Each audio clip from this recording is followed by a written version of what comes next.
Hello बच्चों, आप सभी को सुप्रभात, गुड मॉर्निंग, नमस्कार। बच्चों, ट्वेल्थ अकाउंटेंसी में आज हम एक नया चैप्टर स्टार्ट कर रहे हैं, साझेदारी फर्म का विघटन। बच्चों, इस बार ट्वेल्थ अकाउंटेंसी में हमारा जो फर्स्ट यूनिट है अलाभकारी संस्थाओं का लेखांकन, ये तो कोर्स से हटा दिया गया है एमपी बोर्ड में, ठीक है। और उसके बाद हमारा जो पहली यूनिट स्टार्ट होती है वो है साझेदारी के मूल तत्व। साझेदारी के मूल तत्व से स्टार्ट करेंगे तो साझेदारी फर्म का पुनर्गठन, नए साझेदार का प्रवेश, साझेदार का अवकाश ग्रहण और लास्ट चैप्टर साझेदारी में है फर्म का विघटन। इतना बंच जो है ये साझेदारी से रिलेटेड है। हमने साझेदारी के मूल तत्व से लेकर फर्म साझेदार का अवकाश ग्रहण तक पढ़ा। आज हम फर्म के विघटन से रिलेटेड बातें पढ़ेंगे।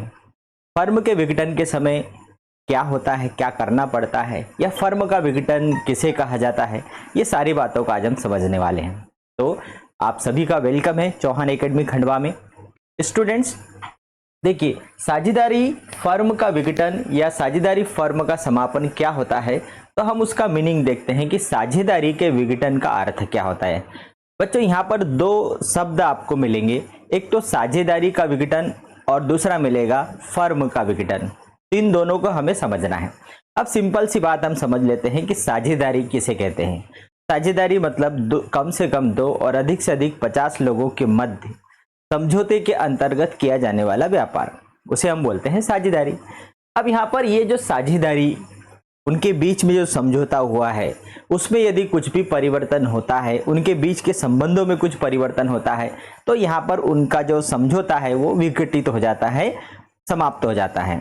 उसके बाद में वो एक नए समझौते के साथ में फिर से व्यापार को शुरू कर सकते हैं। तो ये साझेदारी का विघटन होता है। देखिए, एक फर्म के सभी साझेदारों के संबंधों में होने वाले किसी भी परिवर्तन को साझेदारी का विघटन कहा जाता है। भी फर्म है, फर्म में जितने भी साझेदार होंगे उन साझेदारों के बीच में एक संबंध है।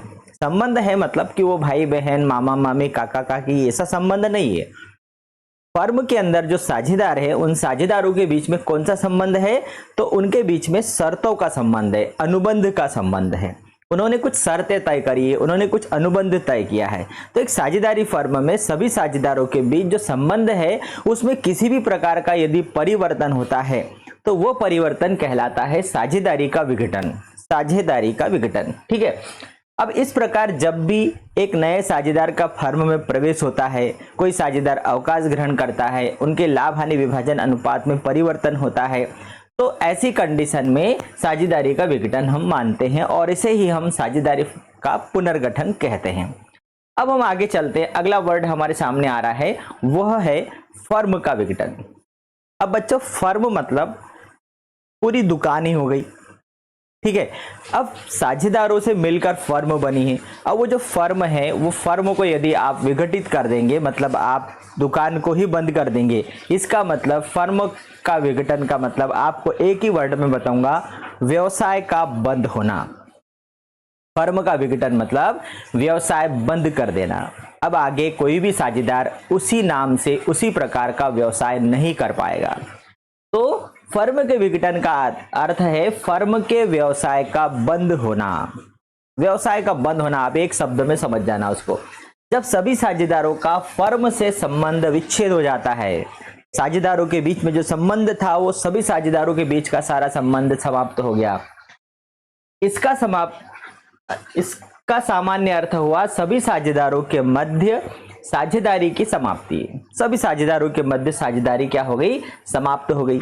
अब ये फर्म का विघटन मतलब क्या हो गया, फर्म के विघटन पर फर्म की संपत्तियों को बेचा जाता है और दायित्वों का भुगतान किया जाता है। भाई, आप यदि फर्म को ही बंद कर रहे हो, आपकी फर्म में जितनी भी संपत्तियां हैं उसको आप बेचोगे और उनसे जो राशि वसूल होगी, उनसे आपने जिन लोगों से उधार लिया है, आपकी जो दायित्व है उनको आप क्या करोगे, भुगतान करोगे।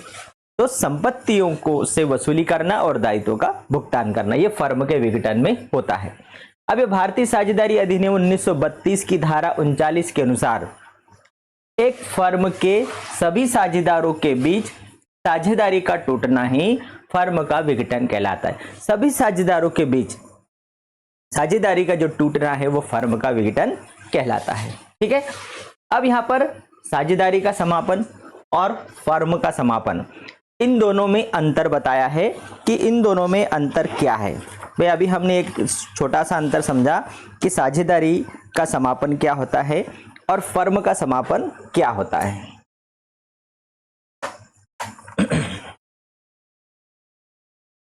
तो साझेदारी का समापन और अंतर है, उसको हम समझेंगे।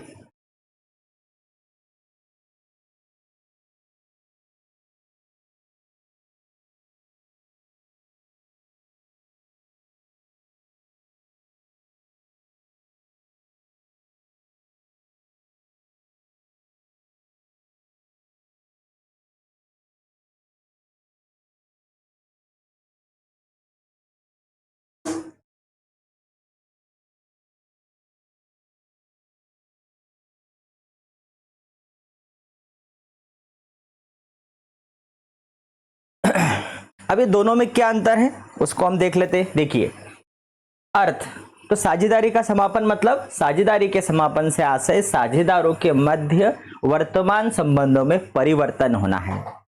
संबंधों में परिवर्तन होना ये साझेदारी का समापन है, और संबंध ही समाप्त हो जाना ये फर्म का समापन होता है। ये दोनों शब्द आपको समझना है, मतलब ये दोनों में अंतर आप समझ जाओगे कि भाई ये परिवर्तन होना और संबंधों में समाप्त हो जाना, संबंधों में परिवर्तन होना और संबंधों का समाप्त हो जाना, सभी साझेदारों के मध्य संबंधों में परिवर्तन होना, ये साझेदारी का समापन होता है। और सभी साझेदारों के बीच में संबंध ही समाप्त हो जाना वो कहलाता है फर्म का समापन। चालू रहना, साझेदारी के समापन में व्यवसाय चालू रहता है, फर्म के समापन में व्यवसाय बंद हो जाता है। लेखा पुस्तकों का बंद होना, इसमें लेखा पुस्तकें बंद नहीं होती, आगे जारी रहती, इसमें लेखा पुस्तकें बंद कर दी जाती है। न्यायालय का हस्तक्षेप, साझेदारी के समापन की दशा में न्यायालय का हस्तक्षेप नहीं होता, जबकि फर्म के समापन में आवश्यकता पड़ने पर न्यायालय का हस्तक्षेप होता है। आगे हम देखेंगे अब ये फर्म के विघटन या समापन की कौन कौन सी विधियां हैं। एक साझेदारी फर्म का विघटन यदि हमें करना है तो उसके लिए कौन कौन से तरीके हैं जिस माध्यम से फर्म का विघटन होता है या किया जाता है। तो कितने तरीके हैं यहाँ पर। सबसे पहला तरीका है पारस्परिक समझौते द्वारा। तो ये तो हमें मालूम है कि साझेदारी का जन्म पारस्परिक समझौते से ही होता है। मतलब पारस्परिक समझौता मतलब उनके आपस का अनुबंध, उस अनुबंध से साझेदारी का जन्म हुआ, और उसी अनुबंध से उस साझेदारी को यदि बंद करेंगे तो समाप्त हो सकती है, मतलब पारस्परिक समझौते के द्वारा। दूसरा है अनिवार्य समापन। तो कुछ ऐसी कंडीशन बन जाती है जिसमें फर्म को अनिवार्य रूप से बंद करना पड़ सकता है। वो कौन सी कंडीशन हो जाएगी। नंबर 1, जब समस्त साझेदार अथवा एक को छोड़कर बाकी सभी साझेदार दिवालिया घोषित हो जाए। भाई मान लो 4 साझेदार हैं तो चारों के चारों दिवालिया घोषित हो गए, या फिर एक को छोड़कर बाकी 3 दिवालिया घोषित हो गए, तो ऑलरेडी आपको फर्म अनिवार्य रूप से बंद करना पड़ेगी। जब किसी घटना के घटित होने पर फर्म का व्यापार चलाना अवैधानिक घोषित हो जाए।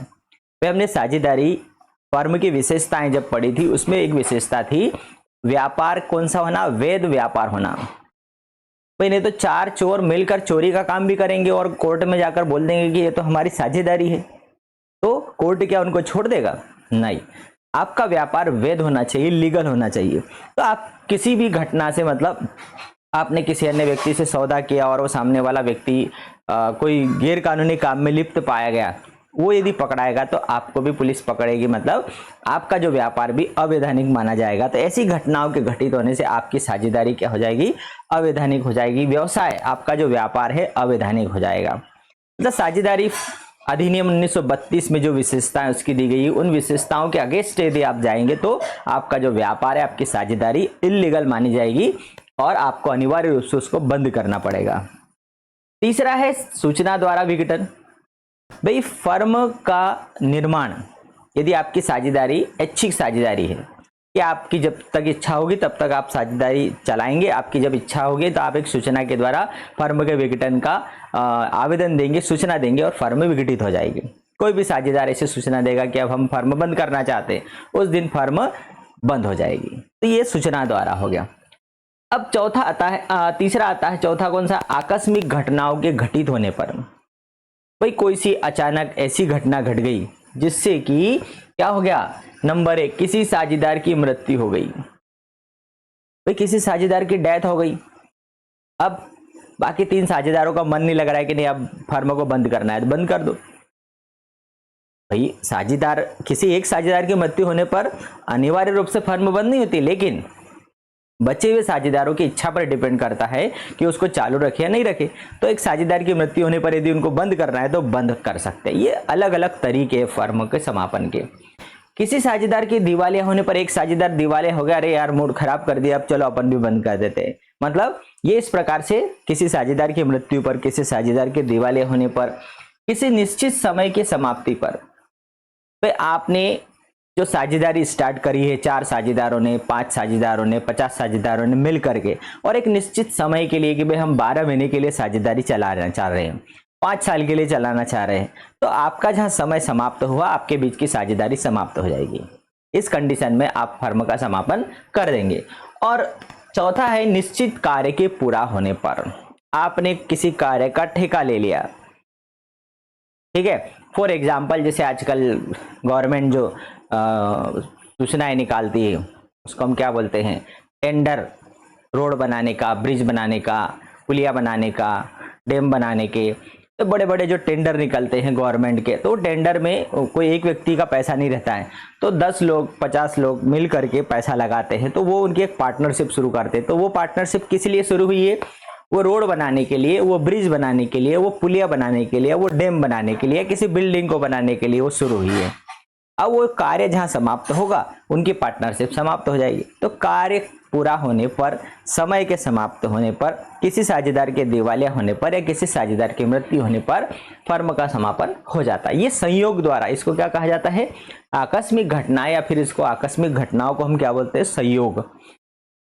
पांचवा है न्यायालय द्वारा समाप्ति। भाई कोर्ट किसी भी फर्म के समापन का आदेश कब दे सकता है, कोर्ट में कब जाता है, जब व्यक्तिगत रूप से आप अपनी समस्याओं का समाधान नहीं कर पा रहे हैं, तब आप कोर्ट की शरण में जाते हो।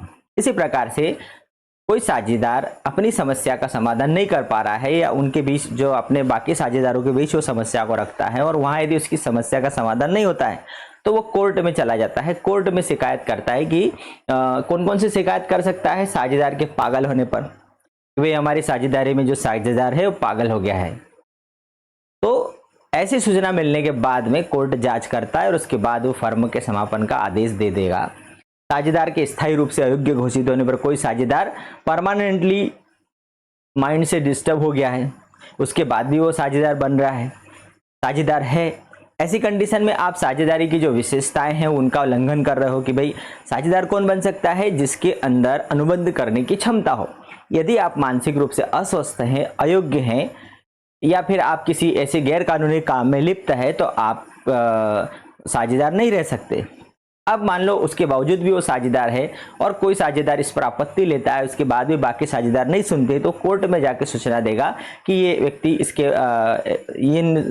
इसके बावजूद भी वो साझेदार है, तो कोर्ट ऐसी कंडीशन में उसको बंद कर सकता है।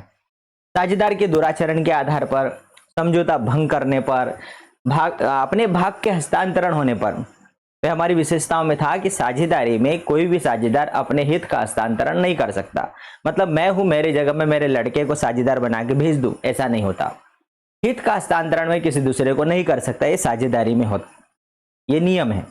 अब यदि कोई व्यक्ति ये नियम को भंग करता है और वो अपनी जगह अपने भाई को भेज देता है, पुत्र को भेज देता है, पत्नी को भेज देता है, तो ये हित का हस्तांतरण होने पर भी वो कोर्ट जो है, यदि कोई साझेदार कोर्ट में जाके बोलता है कि ये इस प्रकार से काम हो रहा है, तो कोर्ट उसको बंद करने का आदेश दे देगा।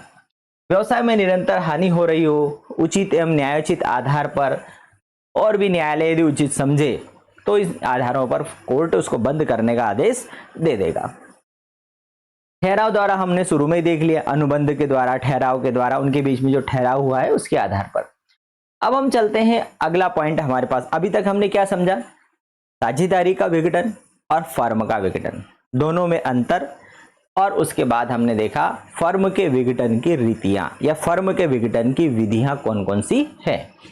अब हम देखते हैं कि जब विघटन होता है, फर्म जो बंद की जाती है, तो फर्म के बंद होने पर समस्त संपत्तियों को बेचा जाता है और जितने भी दायित्व उनका भुगतान किया जाता है। बचा हुआ पैसा साझेदारों में बांट दिया जाता है। अब यहाँ पर विघटन पर खातों का निपटान किस प्रकार से किया जाता है, मतलब settlement of accounts on dissolution, settlement करना। ठीक है, तो विघटन के कारण फर्म के सामान्य व्यवसाय या कारोबार बंद हो जाते हैं और तीसरे पक्षकार एवं साझेदारों के हिसाब किताब को निपटाने का काम किया जाता है। तीसरा पक्षकार मतलब बाह्य दायित्व, बाहरी दायित्व जो हैं, मतलब जो पहला व्यक्ति कौन है जिसको हमें पैसा देना है, वो बाहरी व्यक्ति है जिसको हमें देना पड़ेगा। तो इस उद्देश्य से पहले क्या कार्य किए जाते हैं, फर्म की समस्त संपत्तियों की बिक्री की जाती है, मतलब फर्म में जितनी भी संपत्ति है, असेट्स है, उसको बेचा जाता है। यदि कोई साझेदार किसी संपत्ति को लेना चाहे तो वह निर्धारित मूल्य पर ले सकता है। भाई 4 साझेदार हैं, उनकी दुकान है, अब वो फर्म को बंद कर रहे हैं, दुकान बेच रहे हैं, सारी संपत्ति बेच रहे हैं, दुकान बेचेंगे, फर्नीचर भी बेचेंगे, उसके अंदर का माल भी बेचेंगे, मशीन होगी वो भी बेचेंगे, कंप्यूटर भी बेचेंगे, सभी सारी चीजें बेचना है। अब इसमें से यदि कोई साझेदार बोलता है कि नहीं मुझे ये कंप्यूटर मैं रख लूंगा, तो रख ले, जितने में हम मार्केट में बेच रहे हो उतने पैसे में तू रख ले, थोड़ा बहुत कम दे देना। तो इस प्रकार से वो सारी संपत्तियों को बेचा जाता है, या फिर कोई साझेदार लेना चाहे तो उसको पैसों के बदले दे दिया जाता है। इसी प्रकार से संपत्तियों की बिक्री से जो धन प्राप्त होगा, मतलब उसकी वसूली होती है और फर्म के देनदारों से भी रुपए वसूल किए जाते हैं। जितने भी डेटर होंगे उनसे वो राशि, भाई आपके पास जो संपत्ति थी वो तो आपने बेच दी, उससे आपको पैसा मिल गया, लेकिन जिन जिन लोगों को आपने उधार माल बेचा था और पैसा लेना बाकी है, उन लोगों से आप पैसे की वसूली करोगे कि भैया तू पैसा दे दे, अब हमारा व्यवसाय बंद हो रहा है। अब ये स्टेप हो गई वसूली की, आपके पास पैसा आ गया, संपत्तियों से आपने वसूल कर लिया। अब संपत्तियों की वसूली से प्राप्त रकम में से वसूली के व्यय चुकाए जाते हैं। सबसे पहले आपको वसूल करने में जो खर्चा लगा है वो आप माइनस कर दो, फिर इसी रकम में से फर्म के बाह्य दायित्व जैसे लेनदार, ऋण, बैंक अधिविकर्ष, देय बिल, साझेदार की पत्नी के ऋण, अदत्त व्यय, इनका आपको भुगतान करना है, मतलब बाहरी दायित्वों का आपको भुगतान करना है वसूली की राशि में से। आपने वसूली व्यय माइनस कर दिए, बाहरी दायित्वों का भुगतान कर दिया। अब जो पैसा बचा है, इसके बाद साझेदारों से प्राप्त ऋण का भुगतान करना है, उसके बाद आंतरिक दायित्व भुगतान करना है। आंतरिक दायित्व मतलब घर के लोगों ने जो लोन दिया है, मतलब साझेदार ने फर्म को ऋण दिया है, तो उस ऋण का भुगतान किया जाएगा। ये स्टेप है। पहले स्टेप में आप संपत्तियों से वसूली करेंगे, फिर वसूली व्यय माइनस करेंगे, बाहरी दायित्वों को भुगतान करेंगे, उसके बाद आंतरिक दायित्वों का भुगतान करेंगे। इसके बाद भी यदि कोई राशि बचती हो तो इससे साझेदारों की पूंजी लौटाई जाती है। उसके बाद में पूंजी खाता बनता है और पूंजी खाते में जो बैलेंस रहता है उनका, वो उनको उनकी पूंजी लौटाई जाती है। अगर पूंजी की वापसी के बाद तक के खर्चों के बाद भी कोई अधिशेष हो तो उसे साझेदारों में उनके लाभ हानि अनुपात में बांट दिया जाता है। तो पूंजी खाते में ही सब समायोजन हो जाता है। ठीक है, तो ये खातों के निपटान करने का तरीका है। तो वैसे तो परीक्षा में प्रश्न आता है कि एक फर्म के विघटन पर खातों का निपटारा आप किस प्रकार से करेंगे, ऐसा प्रश्न आ गया। तो यहाँ पर मूल बात क्या है, भाई अभी हमें 12वीं की बोर्ड परीक्षा के हिसाब से तो उसमें 2 नंबर का एक प्रश्न आने वाला है बोर्ड परीक्षा में, लेकिन क्वार्टरली में ये प्रश्न 5 नंबर में आ सकता है, मतलब 4 नंबर में आ सकता है। ठीक है, तो हमें खातों के निपटाने की विधि मालूम होना चाहिए। अब है हिसाब किताब निपटारे के संबंध में किस प्रकार से हमें काम करना है। तो सबसे पहले तो कौन कौन से लेखांकन काम करने वाले हैं, तो यहाँ पर हम सबसे पहले एक तो वसूली खाता बनाएंगे, उसके बाद किसी साझेदार का ऋण खाता है वो ऋण खाता बनाया जाएगा, फिर पूंजी खाता बनेगा और रोकड़ खाता बनेगा। 4 प्रकार के खाते बनाए जाएंगे। वसूली खाता, उसके बाद किसी साझेदार ने ऋण दिया है तो उसका ऋण खाता, फिर पूंजी खाता, साझेदारों के पूंजी खाते, और चौथा बनेगा हमारा बैंक खाता। ठीक है, अब खातों को बंद करने के लिए हमें क्या करना पड़ेगा, सबसे पहले तो वसूली खाते में हम उनका ट्रांसफर करने वाले हैं। भाई वसूली खाता हम बनाने वाले, सबसे पहला खाता कौन सा हमारा है, वसूली खाता, रियलाइजेशन अकाउंट। अब इसमें हम क्या करेंगे, देखो होता क्या है, जैसे मान लो कोई फर्म बंद हो रही है, ठीक है, या कोई दुकान बेची जा रही है, तो क्या किया जाता है, सबसे पहले तो फर्म के अंदर जितने भी अकाउंट्स हैं वो अकाउंट्स को आपको बंद करना पड़ेगा। बंद करना पड़ेगा मतलब जैसे हमारा बैलेंस शीट है, तो बैलेंस शीट में लेफ्ट हैंड साइड पर दायित्व है, राइट हैंड साइड पर संपत्ति है। अब ये जितनी भी संपत्तियां और दायित्व बैलेंस शीट में दिख रही है, इनका मतलब, इसका मतलब ये हुआ कि ये सारे अकाउंट्स आपके ओपन हैं। ये बैलेंस आप फॉरवर्ड करते जा रहे एवरी ईयर, वर्ष के अंत में अंतिम शेष, वर्ष के प्रारंभ में प्रारंभिक शेष। अब भाई फर्म ही बंद हो रही है, इसका मतलब अब इन खातों को आपको बंद करना पड़ेगा। बंद करने का मतलब यह हुआ कि भाई जैसे संपत्ति मशीन है, मशीन खाते का डेबिट शेष है, अब इसको आपको बंद करना है, मतलब उसको क्रेडिट में, मतलब कहीं ना कहीं आपको इसको ट्रांसफर करना पड़ेगा या फिर इसको बेचना पड़ेगा। आप क्या कर रहे हैं, फर्म के समापन पर बेच रहे हैं, तो आप डायरेक्ट नहीं बेचेंगे, पहले तो आप क्या करोगे, संपत्ति और दायित्वों के जितने भी शेष है उन सभी को आप वसूली खाते में ट्रांसफर कर देंगे। हम इसको, इन सभी संपत्ति और दायित्वों को कहां ले जाएंगे, हम वसूली खाते में ले जाएंगे। अब संपत्ति पक्ष में जितनी भी संपत्तियां हैं उनमें रोकड़ और बैंक, भाई ये तो अपने आप में कैश है, इसको आपको बेच करके पैसा लेने की क्या जरूरत है, भाई ये तो अपने आप में कैश है ना। बाकी जो संपत्तियां रोकड़ और बैंक, ये दो को हम छोड़ देंगे और इसके अलावा जितनी भी संपत्तियां हैं समस्त संपत्तियों को हम वसूली खाते के डेबिट में ट्रांसफर कर देंगे, तो ये खाते अपने आप क्या हो जाएंगे, बंद हो जाएंगे। ठीक है, तो पहली प्रविष्टि होगी वसूली खाता डेबिट विविध संपत्तियों के खाते से, मतलब वसूली खाते के डेबिट, भाई संपत्तियों का शेष डेबिट शेष होता है। अब आपको वो खाता बंद करना है तो उसको क्रेडिट में कहीं पर आप उसको ट्रांसफर करेंगे, मतलब कि वो क्रेडिट में आप लिख देंगे कि वसूली खाते से, और वो आपका खाता बंद हो गया, मतलब आपने वसूली खाते के डेबिट में उसको ले गए, तो वसूली खाता डेबिट विविध संपत्तियों के खाते से। अब विविध संपत्तियों में सब आ गई, चिट्ठे के संपत्ति पक्ष में रोकड़ और बैंक को छोड़कर जितनी भी संपत्तियां थी वो सब संपत्तियां यहां आ गई, पहली एंट्री हो गई। उसके बाद में दूसरी प्रविष्टि है दायित्व पक्ष में, तो दायित्व पक्ष में कौन से दायित्वों को हमें ले जाना है, कौन से दायित्वों को नहीं ले जाना है, ये हमें देखना पड़ेगा। तो उसके लिए क्या होगी, दायित्वों को वसूली खाते के क्रेडिट में ले जाएंगे, इसलिए विविध दायित्वों का खाता डेबिट वसूली खाते से।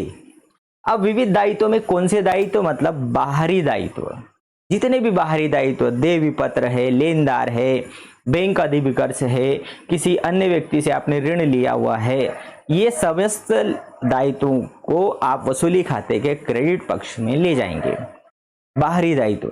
अब इसमें कौन से दायित्व हम नहीं ले जाने वाले हैं वसूली खाते में, तो एक तो साझेदारों की पूंजी, ये उनके पूंजी खाते में जाती है, सामान्य संचय ये भी उनके पूंजी खातों में बट जाता है, लाभानी खाते का शेष ये भी उनके पूंजी खाते में जाता है, ये सारी चीजें कहाँ जाती है, ये उनके पूंजी खाते में जाती है, इसलिए इनको हम वसूली खाते में नहीं ले जाएंगे। ठीक है, तो ये संपत्तियों को हम वसूली खाते के डेबिट में ले गए, दायित्वों को हम वसूली खाते के क्रेडिट में ले गए। अब आपको एक प्रश्न यहाँ रहेगा कि भाई जब हम चिट्ठा देखते हैं तो चिट्ठे के संपत्ति पक्ष में आपको देनदार देखते हैं कि 50,000 के देनदार, उसमें से 10% डूबत ऋण प्रावधान मतलब 5,000 और वो माइनस करके 45,000 के देनदार चिट्ठे में लिखे गए। अब आप वसूली खाते में कौन से देनदार ले जाएंगे, अंदर जो 50,000 लिखे हैं वो, या बाहर जो 45,000 लिखे हैं वो। तो यहाँ पर हम वसूली में जो अंदर 50,000 रुपए लिखे हैं उसे हम ले जाएंगे, समझ गए, अंदर जो 50,000 डूबत ऋण प्रावधान घटाने के पूर्व के जो 50,000 है वो लिखना है। तो फिर डूबत ऋण प्रावधान क्या है, एक दायित्व है, उसको हम वसूली खाते के क्रेडिट में लिखेंगे, बस इतना ध्यान रखना है। ठीक है, तो ये संपत्तियों और दायित्वों का हमने लेखा कर दिया, पहली स्टेप हो गई। आपने समस्त संपत्तियों को वसूली के डेबिट में लिख दिया, बाहरी दायित्वों को वसूली खाते के क्रेडिट में लिख दिया। ये आपके पास लिस्ट बन गई कि ये संपत्तियों से वसूली करना है और इन इन दायित्वों का आपको भुगतान करना है। अब आप क्या करोगे, संपत्तियों को बेचोगे और उससे वसूली होगी तो उस वसूली को आप वसूली खाते के क्रेडिट में लिखते जाएंगे। मतलब वसूली खाता जो भी वसूली होगी आपको उसका आप एंट्री कैसे करेंगे, वसूली खाता डेबिट, रोकड़ खाता डेबिट वसूली खाते से, रोकड़ खाता डेबिट वसूली खाते से, मतलब आपको जो भी पैसा मिलने वाला है उसको आप वसूली खाते के क्रेडिट पे लिखेंगे। और जितने भी आपने दायित्वों की लिस्ट बनाई है उन दायित्वों का भुगतान करने के लिए हम वसूली खाते के डेबिट में एंट्री करने वाले हैं। ठीक है, अब मैं आपको एक उसका फॉर्मेट बता देता हूं क्योंकि यहाँ आपको समझ में नहीं आने वाला है, वसूली खाते के फॉर्मेट से समझ में आ जाएगा।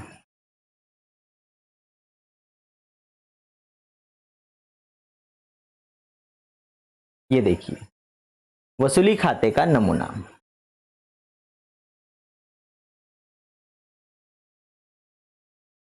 ये थोड़ा सा देखिए, ये वसूली खाता, सबसे पहले तो हम ऊपर लिखेंगे वसूली खाता। ठीक, अब चिट्ठे के संपत्ति पक्ष में जो संपत्तियां है, ठीक है, स्टेप बाय स्टेप आप समझते जाना। हमने वसूली खाता नाम लिखा, डेबिट अमाउंट, क्रेडिट और अमाउंट। ठीक, अब हमें डेबिट में आना है। डेबिट में किसको लिखना है, क्या लिखना है, आप चिट्ठे में जाओगे, प्रश्न में आपको चिट्ठा मिलेगा, चिट्ठे के संपत्ति पक्ष में आप रोकड़ और बैंक ये दो संपत्तियों को छोड़ दो। इसके अलावा जितनी भी संपत्तियां हैं वो समस्त संपत्तियों को आप यहाँ लिखेंगे टू सन्ड्री असेट्स, मतलब विविध संपत्तियां। उस समस्त संपत्तियों का टोटल कर लो रफ में और यहां लिख दो आप बुक वैल्यू। बुक वैल्यू मतलब चिट्ठी में जिस पुस्तक मूल्य पर दी गई है उसी मूल्य पर आपको यहां पर लिखना है। Right names of all assets separately, आप यहां ब्रैकेट में या फिर ये विविध संपत्तियां मेन हेडिंग है और उसके अंदर आप सब हेडिंग के रूप में समस्त संपत्तियों का नाम लिखते जाएंगे और उसके सामने अंदर ही उसका अमाउंट लिखेंगे और सारा अमाउंट जोड़ करके आप यहां पर अमाउंट में लिख देंगे। आपकी जो हेडिंग क्या है, विविध संपत्तियां। विविध संपत्तियां कितने की है, मान लो 2 लाख की है टोटल, तो 2 लाख यहां लिख दो। और आपको स्पष्ट करना है कि कौन कौन सी है, तो आपको आप नीचे उसकी एक लिस्ट बना दो, उसके सामने उसका अमाउंट लिख दो, टोटल आप यहां लिख दो। ये विविध संपत्तियों का आपने लिख दिया। क्या क्या छोड़ा, रोकड़ और बैंक और डूबत ऋण प्रावधान, इसको भी आपने छोड़ दिया। ठीक, अब हम चलते हैं क्रेडिट में। अब आप आए चिट्ठे के दायित्व पक्ष में। दायित्व पक्ष में कौन कौन से दायित्व, बाहरी दायित्व। बाहरी दायित्व मतलब लेनदार, देवी पत्र, बैंक अधिविकर्ष या किसी बाहरी व्यक्ति से लिया गया ऋण। बाहरी व्यक्ति मतलब साझेदार की पत्नी से ऋण लिया है तो वो बाहरी दायित्व है। साझेदार का ऋण है तो वो आंतरिक दायित्व है, लेकिन साझेदार की पत्नी बाहरी है इसलिए उसका ऋण बाहरी दायित्व है। तो विविध लेनदार, वो आप पूरी लिस्ट बना दो। बिल पेबल, देवी पत्र, लोन या वाइफ्स लोन, बैंक ओवरड्राफ्ट, ठीक है, ये सभी दायित्व है। अब इसके साथ में मैंने क्या बोला था, देनदार में से जो डूबत ऋण प्रावधान है, वो डूबत ऋण प्रावधान भी एक दायित्व है और उसको हम यहाँ लिखेंगे। ठीक, ये हमने संपत्तियों की लिस्ट बना ली, ये दायित्वों की लिस्ट बना ली। ये संपत्तियों से जो वसूली होगी वो दायित्वों का भुगतान करेंगे। ये पहली स्टेप यहाँ पर आपकी कंप्लीट होगी। देखो मैं उसको लाइन खींच देता हूँ। यहाँ आपने नंबर 1 आपकी पहली स्टेप पूरी हो गई। आपने संपत्तियों की लिस्ट बना ली कि ये संपत्तियों को बेचना है और ये अपने दायित्वों की लिस्ट बना ली कि इन इन दायित्वों का आपको भुगतान करना है। ये पहली स्टेप आपकी पूरी हो गई। अब दूसरी स्टेप में क्या करोगे, ये जितनी भी संपत्तियां हैं इन संपत्तियों से जो वसूली होगी उसको आपको क्रेडिट में लिखना है। अब आपको प्रश्न के चिट्ठे के नीचे मिलेगा कि भूमि और भवन को इतने में बेचा, मशीनरी को इतने रुपए में बेचा, स्टॉक को इतने रुपए में बेचा, देनदारों से इतनी वसूली हुई, स्टॉक से इतनी वसूली हुई। तो वो जो नीचे आपको वसूली जो लिखी हुई है वो समस्त वसूली आप किस रूप में लिखेंगे, क्योंकि वसूली से आपको पैसा मिलने वाला है। मतलब रोकड़ आती है तो डेबिट, मतलब या तो बैंक का खाते में आएगी तो बैंक खाता, या क्या लिखेंगे हम, रोकड़ खाता या बैंक खाता। और जितनी भी संपत्तियों से वसूली हुई है वो समस्त संपत्तियों का नाम आ जाएगा। या तो आप नीचे नाम लिख दो कि भूमि भवन से इतनी राशि वसूल हुई, स्टॉक से इतनी राशि वसूल हुई, देनदारों से इतनी राशि वसूल हुई, विनियोग से इतनी राशि वसूल हुई, ऐसी लिस्ट बन जाएगी। उसके नीचे ये बैंक मेन हेडिंग है और इन समस्त संपत्तियों से जो वसूली हुई उसका टोटल आप यहां लिख देंगे। ये पहला काम हो गया। जिन संपत्तियों की वसूली से आपको नगद राशि मिली है वो आप लिखेंगे बैंक, बाय बैंक। अब दूसरा तरीका वसूली का कौन सा है? यदि किसी संपत्ति को किसी साझेदार ने ले लिया, फर्नीचर था, वो फर्नीचर किसी साझेदार ने ले लिया, मतलब अब उसका पेमेंट कौन करेगा? साझेदार। इसलिए यहां बैंक नहीं आएगा, नगद पैसा नहीं मिला, क्या करेंगे? साझेदार का पूंजी खाता, बाय पार्टनर्स कैपिटल अकाउंट। उसके नीचे ब्रैकेट में लिख दो उसने क्या लिया है? फर्नीचर लिया है तो फर्नीचर लिख दो। तो साझेदार का पूंजी। एक तरीका संपत्तियों की वसूली से नगद मिलेगा तो बैंक खाता है, रोकड़ खाता। दूसरा तरीका कोई साझेदार यदि किसी संपत्ति को ले लेगा तो साझेदार का पूंजी खाता। ये हो गई वसूली, मतलब आपने दूसरी स्टेप में कदम रख दिया, संपत्तियों को बेच दिया और उनसे राशि वसूल हुई। ठीक। अब यहां एक बात ध्यान रखना है कि मान लो यहां मशीन थी लिस्ट में, लेकिन वसूली में मशीन का नाम ही नहीं आया, तो क्या हम उस मशीन का मूल्य शामिल करेंगे या नहीं करेंगे? बिल्कुल करेंगे। यदि संपत्ति का नाम नहीं आया कि इससे इतनी राशि वसूल हुई तो हम ये मानेंगे कि उसकी जितनी पुस्तक वैल्यू थी उतनी ही पुस्तक वैल्यू पर वो वसूल की गई और उसको भी हम यहाँ शामिल करने वाले हैं। अब हम आते हैं कि हमने संपत्तियों को बेच के राशि वसूल कर ली, इतना पैसा आ गया हमारे पास में, या जितना भी पैसा है वो पैसा हमें वसूल हो गया। अब ये जो दायित्व हमने लिखे थे, अब दायित्व में भी जो डूबत ऋण प्रावधान है उसको आपको छोड़ देना है, क्योंकि डूबत ऋण प्रावधान का भुगतान नहीं करना, ये तो आपका जमा किया हुआ पैसा है। ठीक है, तो इसका आपको भुगतान नहीं करना है। भुगतान किसका करना है? बैंक ओवरड्राफ्ट, ऋण या वाइफ का ऋण, बिल, दे बिल, लेनदार, इनका भुगतान करना है। इनका भुगतान करने के लिए आप किधर आएंगे? क्रेडिट साइड, डेबिट साइड आएंगे और यहां लिखेंगे इनको नगद भुगतान कर रहे हैं तो रोकड़ खाता। उसके नीचे लिस्ट बना दो, जिसको जिसको भुगतान किया है वो समस्त दायित्वों का लिस्ट बना दो। और अब इसमें लिखा रहेगा आपको नीचे, चिट्ठी के नीचे लिखा रहेगा कि लेनदारों को 10% कमी पर भुगतान किया गया, देय विपत्रों को भुगतान किया गया, वगैरह वगैरह सारी चीजें उसमें लिखी रहेगी।